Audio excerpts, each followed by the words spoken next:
While we always watch pros for insane plays, crazy 5Ks, and big clutches, your rank in Valorant is not defined by the peak of your play. It's actually defined by how little mistakes you make. Doesn't matter your crazy play you pull off if you lose over and over again. And that's why in this video, we're going to go over 15 things that you're doing wrong. And if you slowly get rid of every single one of these, you will climb guaranteed. And the first thing that we got to talk about is force/hero buying. Now, I get it. You always want to buy a gun, whether that's force buying with as much money as you possibly can every single round, or always rocking that sheriff when you really can't afford it. It's pretty tempting to try to buy a weapon that is better and use it even if you're at a disadvantage. But it's really important to understand that you're risking a lot for a small chance at success. And if you do this over and over again, you're strategically putting yourself at a huge disadvantage, which is a fundamental error. And to give you an example, let's say that you are the sole person that is constantly force buying. Every time your team is saving, you're buying. Every time your team is in a save situation, you're going to be buying a sheriff with armor, abilities, and you're always making it so that when you are full buying with your team, your weapons are pretty subpar. Now, there's a couple of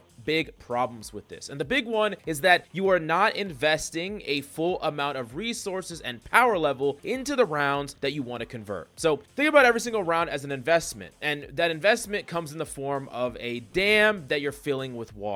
And the more water you fill in the dam, the more likely the dam will break open, which is a success, right? And you get paid out in being able to keep your guns, winning that round, and gaining more money than the losing side for that round. So there's a lot of benefits into winning a round. But if you have a couple people that actually don't have the money to buy the maximum amount of their kit, right, all their abilities plus armor plus their rifle, when their team is buying it, then you could easily lose a round by 1 or 2 kills that you would have won. And because you didn't stack all your investment in that one round, you're actually committing a huge mistake because your risk is at an all-time high because your team is investing tons of money in order to try to win that round. And that's why it's so important to have discipline in the rounds where you're not supposed to buy, and make sure that you are not impacting your economy for when your team wants to. And sometimes you do the calculation, you're like, oh, I could buy this, and then the next round I could do light armor with no abilities. But keep in mind, every time that you are buying something, you once again want to have the highest potential for it to pay off. So if you have a rifle, wouldn't you rather give yourself a higher odds or higher chance to convert? Give yourself a better shot at winning the round by getting abilities, buying your armor. And there are going to be caveats to this, but it's important to understand the more you and your team invest, the higher the risk is if you lose the round. Now, moving on to number 2, we need to talk about rushing trap plays. And a trap play is when an enemy pushes up to a certain location, they get stunned, they get flashed, they get utility dumped in some way, and they are basically caught in a no-win scenario where they're going to get swung on and killed every single time. But how many times have you tried to use a piece of utility and enemies are in a situation where they could just back away, they could easily leave, they haven't been pushed forward enough? And one of the most important things about trap plays is allowing the enemy to come forward into space, what we would call no man's land, so that they cannot leave and they cannot bail out when you start to invest that utility. And there's a couple of ways that you could do this. Number 1, make sure that you don't force your utility too quickly. Oftentimes, if you're patient, try to get information with sound cues and jump spotting and trying to figure out where enemies could be, and then using your utility later when enemies could be lurking through these no man land areas, so you have a higher chance of actually converting on a free kill here when you do use these trap plays. And of course, as you play throughout the game, you're going to realize how enemies play, who's lurking, who's pushing, at what pace they're pushing. Because if they keep rushing, you can speed up your trap plays because they're more likely to get caught in that location, that area where there's not a lot of cover and there's very little place for them to leave. But if they like to lurk and they like to play a lot slower, you can adjust it with time. But make sure that you are thinking about the areas on the map that are really, really dangerous for enemies to cross through. That's the areas that you really want to hit them with the trap play. Now, I know building up that intuition can be rather difficult when you're trying to develop that game sense to understand how an enemy is going to rotate, at what pace they're going to hit certain sites. It can be a long process unless you have help, and SkillCapped is the best place to develop your game sense as quickly as possible. We break down top-level pros, teaching you exactly how to think just like them, what are their decision-making and thought process that they use in their games in order to dominate, completely outplay play enemies and basically predict what they're going to do before they do it. And if you learn these things, you can start to dominate in your games just like them. So if you want to level up your game sense and quickly climb, check out SkillCapped right now down below. And we offer a rank improvement money back guarantee. So if you don't climb, you don't pay. So there's literally zero risk. So what are you waiting for? Check it out right now in the links down below. Now, the next big mistake that you're making in Valorant is automating your actions. And I think that this is a big mistake that people get in the habit of when they start to do the things that they're supposed to do, but they just do it every single round, right? The same setups each and every round, the same wall bangs, the same positions over and over and over again. And while it's really good to learn certain lineups and certain setups and make sure that you're doing them correctly, it's also equally as important to make sure that you're not using the same strategy over and over again. While these things are going to get you to a certain level of play, being able to just go through the motions and do the right thing when other players are too lazy to, or they haven't put in the time to learn it. Once enemies get better and better, they're going to start understanding your habits. They're going to start looking at what you're doing, the places that you're jump spotting, where you're spamming, and develop a plan to counteract you. And everyone can feel this, even if they don't really understand what's going on. When you do the same thing for like 2-3 rounds, it works, and then all of a sudden enemies start shutting you down over and over and over again. You die again and again and again, and you're like, what the heck? This worked for a while. Why did it stop working? And that's typically because enemies are trying to figure out a way to target you specifically. And it's really powerful to mix up your strategy after you've actually had success a couple of times in a row, because enemies are not expecting a mix-up, and they could develop a strategy that is meant to shut you down, but you're not even doing the same thing. This is why maybe if you're opping the same space over and over and over again, you swap up your location, you change up your positions. Whether your setups have been the exact same for like 3-4 rounds, you're going to change it up and do something a little bit different. Maybe instead of a pushed up defensive trap setup, you're going to pull it back a little bit and bait them in to get a little bit deeper into sight before you actually shut them down. There's a lot of different ways to make sure that your actions are still fundamentally correct and good, and they play the proper fundamentals. You're not like trying to opt from 2 feet away or whatever the case may be, but you're not becoming predictable and you're not easy to solve as a player. Now, another big mistake that a lot of players make has to do with not saving, especially in situations where the odds are completely stacked against them. And I think this really comes down to everyone thinking that they can clutch and everyone wanting to clutch, right? You're going into a retake, you're the only one that has a rifle on your team, and if you lose, of course, you're not going to be able to buy next round, but you're going to go for it anyways. And the reason is because you could clutch, you could kill them all, you could pop off, you could be the hero, right? And I'm not saying don't try to be a hero. I think it's actually good to try for clutches occasionally and get better at clutches, but it's also equally as important to understand when are the odds in your favor versus against your favor, and when are the odds so insurmountable that you're actually costing your team a chance to win a future clutch or a future round because you're trying to clutch now. Because taking that rifle, saving, going into the next round, maybe even guessing where enemies are going to rotate away from the bomb, kill them on the way out so you get a little econ points, you get an ultimate point, and then being able to take that next round with a rifle, and then that can kind of convert into multiple other guns, and you could win a round just that was impossible before because you were going to have pistols up against people that actually had rifles. And this is super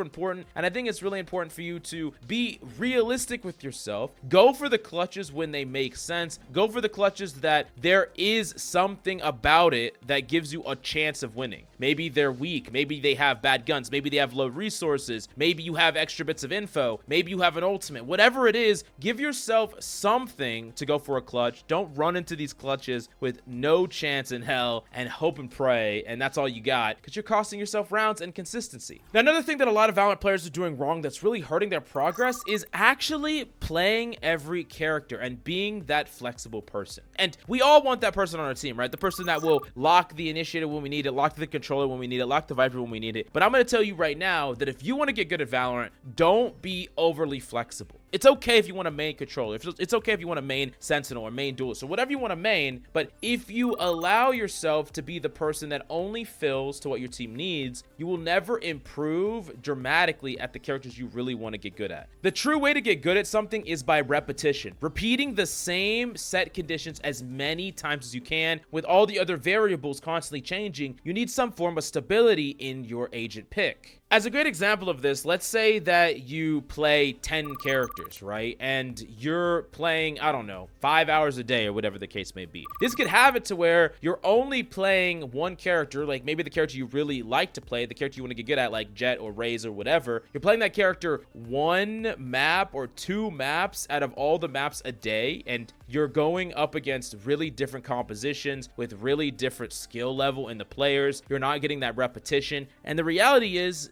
you need repetition to get better. You need to go up against a wider range of different scenarios with different people, different skill sets. You need to be able to trial and experiment with different tactics. And you can't do that if you're constantly flexing all the damn time. And I'm not saying one trick or play only one character, but what I would say is submit yourself to a couple of characters that you really want to get good at. Play one other character that you think you can flex to, and on the maps where you're gonna be the carry with your mains, lock your character. And then on the other maps where maybe your character isn't nearly as good or you don't really have a great pool for that map, then you could be a bit more flexible, but make sure that you're not spreading that agent pool too wide. I would literally say like 4 agents is the maximum you should ever play, unless of course you're scrimming and you need to have like a set agent pool. But like generally, if you're really trying to improve and get better, you want to minimize your agent pool at all possible. The next up, we do got to talk about communications. And a lot of people communicate poorly, and it's costing them games and making them bad teammates when they eventually go and try to find a team. And it's pretty simple to have effective communication. It just needs to be clear, direct, and not waste time, right? Saying things like, oh, I can't believe I didn't get that kill, or oh, I can't believe I missed that, or oh, this is bullshit. All these type of comms are just useless comms, right? You can complain to your friend, but really, if you're playing with someone and they're really tryharding, they don't want to hear that either. Make sure that you are communicating effectively things, and it's actually going to help you channel some of the frustrating moments better because you are aiding your team and trying to win, right? Hit Brim for 70, hit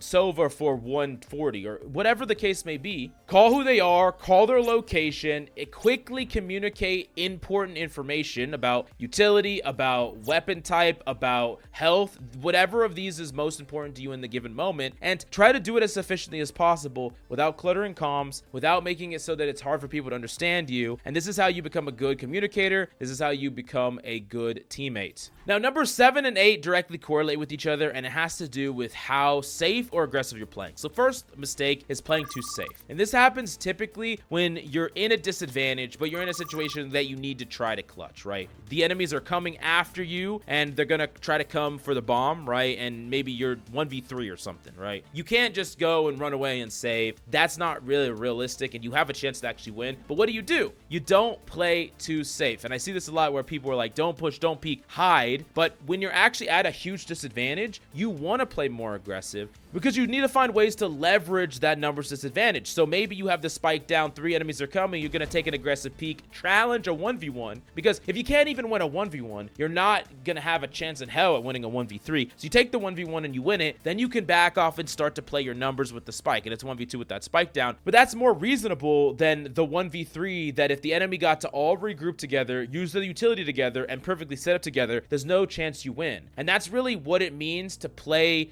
too safe, is you allow the enemies to set up the fight against you on their terms, and if they have fundamental advantage against you, you really have no chance to win. But on the flip side, number 8 is playing too aggressive, and this happens when you have a fundamental advantage and you throw it away. How many times have you been up 2 or more people and your team has lost, right? It happens all the damn time. And typically what happens is people seek out that 1v1 situation when on paper they don't need to. They are in a 3v1 or a 4v1 or a 5v1, but they challenge that person and give them the opportunity to do exactly what I talked about in the previous tip, which is forcing a 1v1 engagement and not allowing the enemy to play towards their fundamental advantage, which is their numbers advantage. So this is super important as a concept where you're being too safe occasionally when you are in a disadvantage, and you're being too aggressive when you're in an advantage yourself. This is one of the most important game sense tips you need to learn, understanding what team has what advantage depending on spike down abilities, numbers. And if you get this right, you're going to be able to always take smart fights that give you a real shot at winning the round. Another huge mistake that you're most likely making is playing directly into ultimates that you should have information of. So before every round, take a look at what ultimates the enemy have and who is also close to ultimates. Remember, getting orbs and getting kills is going to get them that much closer to an ultimate, and knowing that there's a certain ultimate can dramatically change how you play around, whether it's an Omen's Tele teleport, whether it's a Killjoy's lockdown, whether it is literally any ultimate in the game, can dramatically change how you play, what your plan is. Especially when we're talking about ultimates that are going to deny you from diffusing a spike, as an example. Knowing that a Brimstone's going to instant fire away the second you tap can allow you to tap it, walk forward instantly, and bait it out prematurely so that the enemy Brim is left guessing, and you know this because you have that prior information. And speaking of ultimates, we do got to talk about number 10, which is talking about orbs. And we're seeing in pro play that pros are using multiple pieces of utility to take an orb. They're using sage walls, they're using flashes, they're using smokes, they're contesting these orbs and grabbing them. But in ranked play, you see so many players don't contest orbs, they don't fight for them, and they don't grab them. But ultimate orbs are so powerful to farm, especially when we talk about certain characters that they get their ultimate so quickly, characters like Phoenix, and even just having a really powerful ultimate that you're going to get a higher percentage of the time. Super strong. Abilities are great and all, but ultimates can change entire rounds, and I think it's really important that you recognize the value of orbs and don't just allow them to sit there uncontested or untaken over the course of many rounds. You're missing out on so much free value. Now, a huge mistake that a lot of people make is start to mess around and play lazy when you're up. And everyone knows how swingy Valorant can be. It's so common to be winning a game for the majority of it and then get rolled. Or maybe you're winning off of a certain strategy and then it doesn't work anymore and the enemy figures something out and then y'all just get rolled right back. And you want to have the furthest lead possible for when something changes. You never know when something can click. Someone can start playing better. Someone can start playing poorly. Things just happen to where all of a sudden you were dominating the enemy team and now you're not. And you want to give yourself the biggest freaking buffer possible. And you want to close the door on a possible comeback as fast as possible. But a lot of people, when they're up, they start messing around. They start trash talking. They start egging the enemy on. They start doing all these things that are going to make it so the enemies could get a comeback. They could come up with a different strategy. They could rally around your negativity. So make sure that you are trying as hard as you can throughout the whole game. I'm not saying not to joke and not to have fun. That's very important. But make sure that you're not trying to do something silly and then you're going to get really pissed off when you lose that game. Now, we do got to talk about some role-based mistakes that people are making. First up on the chopping block is Duelist. And the biggest mistake a lot of Duelist players make is they bait very hard. And yes, I understand you want to get high kills as a Duelist, but there are other things that you should be doing, notably making contact on point. A lot of Duelists have the means to get onto site and bait through a lot of that utility, gather information, and make first contact. You have some of the best tools to make first contact. And I understand it's frustrating when you try to go in and your team is baiting you and you feel like you're just going to eat all that utility and die, but don't assume your team are going to play terribly unless they've proven that to you over and over again. And don't just lock a Duelist to fish for kills because you're really not playing in a way that's going to give you the best chance at winning. You could have 30 freaking kills, play selfishly all the time, and you're going to lose games over and over again. And in a lot of ways, the proper way to play a Duelist is a selfless role. But the reality is, no matter how much you cope, no matter how much you say it, it doesn't matter if you had 10 kills or 30 or 50. A loss is a loss, and you should be going for dubs. Now, next up, we do got to talk about Sentinels. Really important that a Sentinel understands what their presence does. Like, it's very important that a Sentinel completely locks down their side of the map, especially when we talk about the defensive Sentinels like Cypher, like Killjoy. If you are frustrated that your team is, getting pushed on the other side of the map and they're losing that side, right? A lot of times Sentinels are like, they get frustrated. They're like, what the heck? I can't do anything over there. I'm always in retake situations. Well, it's super important that one, you understand, hey, I'm going to lock down this side of the map so that my team can kind of edge towards that side of the map. They can put more resources, more people. They can be more ready on that side of the map. And it also puts a certain amount of responsibility on you to lock down when enemies finally come to your side. You need to understand that that is a gift. That is your time to shine. That is the moment where you need to completely shut them down. So in a way, your value comes from the fact that you become like this impenetrable force and lock away a lot of the space on the whole map for enemies to play with. But Sentinels will get frustrated. Their team will lose a couple of rounds and then they start swapping around. They start mixing up their spread defense. And I think the worst thing that a Sentinel player can do is get into the mindset that they can do it all. If you try to do that right from the get-go, you're already setting yourself up for failure. It's like, if you think about a Sentinel as like a role filler on a team, right? Let's say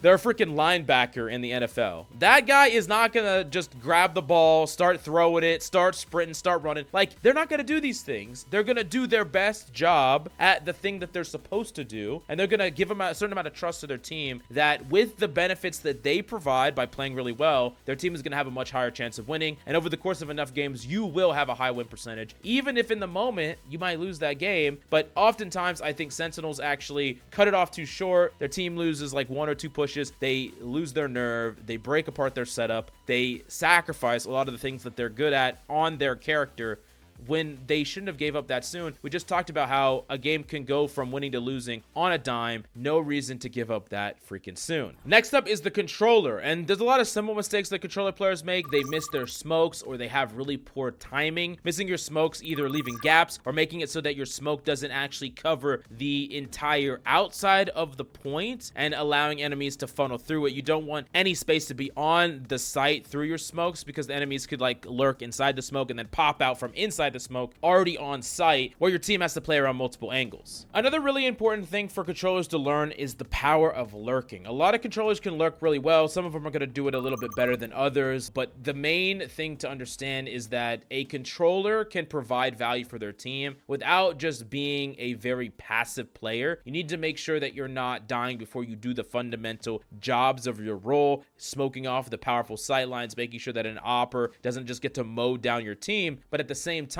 there are other ways to cut off rotations and find value, especially in ranked, that's really, really strong. And I do think that watching top level controller players and noting what they do on certain maps is something that you can do to really level up your game. Now, last but certainly not least, we do have the initiator. Initiators need to be paying very close attention to their duelists, making sure that their timing is perfect with their engages. You go too quickly and your duelist is going to just get killed by enemies that are able to shrug off your utility, your flash or stun, and then kill your duelist. Or if you go too late, you're not going to be effective at stunning them down. And there's even a window in there where you could hit your own duelist with your utility. So it's very important that you and the duelist are on the same page and you get comfortable with timing your pieces of utility to your duelist pace of play. This is one of the reasons that I think good communication on the initiator role is one of the most important. It's one of the best roles to be able to do 3-2-1 callouts, be able to take control, take charge of a situation, be the IGL in ranked play, because a lot of simple plays are going to be based directly on your utility, your information gathering. So if you're an initiator player and you're someone that never talks and you get frustrated that no one goes when you want them to at the optimal time, then there it is. That's the problem right there. But anyways, these are the 15 biggest things that you're doing wrong in Valorant. Definitely let me know if you think that there's any other thing that your teammates are doing wrong in the comments down below. And before we wrap this up, let me tell you a little bit more about SkillCapped. So we offer a 5-division rank up guarantee, and that's a pretty crazy thing to offer. We've offered this for years because our service really works. It works so well, in fact, that we're able to produce by far the largest catalog of premium Valorant guides on the internet. We add new courses every month with over 1,000 guides curated into 50 courses no one can compare. We also have a direct line of communication with subscribers in our Discord so that you can get connected immediately to some of the best players in the game who will respond to any and all questions asked. Sign up today for as little as $6.99 a month if you are serious about improving. So that's going to be all for this one today. Thank you so much for watching, and we'll see you in the next one.